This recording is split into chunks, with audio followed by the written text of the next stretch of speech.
لیکن مذہب میں تو یہ ہے کہ ایک رسی کو آپ سب مل کے تھام لو تو آپ فلاح پا جاؤ گے. اب اس ایک رسی کا کون ڈیسائیڈ کرے گا؟ وہ رسی قرآن ہے.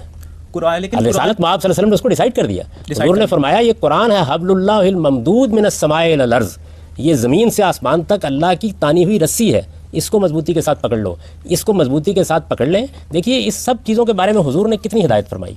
قرآن دیا، کہا اس کو مضبوطی کے ساتھ پکڑو، یہ اللہ کی رسی ہے.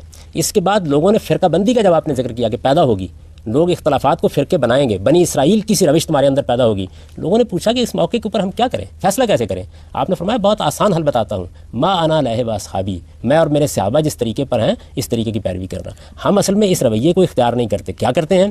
جو بات ہم نے سمجھ لی ہے، جس بات کو ہم نے اختیار کر لیا ہے، جو ہمارے پسند کے چند علماء کی رائے ہے، جو ہمارے اہل علم کہتے ہیں، اس کے بارے میں کچھ سننے کے لیے تیار نہیں ہوتے. یہ نہ سننا، یہ دوسرے کی بات کو صرف جواب دینے کے لیے سننا، یہ اس کے استدلال پر غور کرنے سے انکار کر دینا، یہ اپنے سے مختلف. میں آپ کو اپنا تجربہ بتاتا ہوں، یعنی مجھے زندگی بھر علم کا راستہ کہاں سے کھلا ہے؟ جب میں نے اپنے سے مختلف کسی بات کو توجہ کے ساتھ سنا ہے. ہم سننے کے لیے تیار نہیں ہوتے.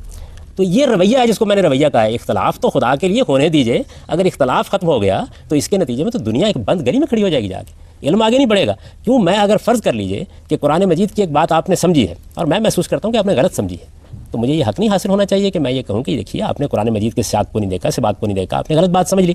مجھے کہنا کیسے چاہیے؟ شائستگی کے ساتھ، میوچل ریسپیکٹ کے انداز میں، باہمی احترام کے ساتھ، ایک دوسرے کو مان کر، ایک دوسرے کی زندگی کی ضمانت دے کر. ہمارے ہاں تو اختلاف میں کسی کے لیے اب زندہ رہنا مشکل ہو گیا ہے. یہ ایٹیچیوڈ ہے، اس کا تعلق علمی اختلاف سے نہیں.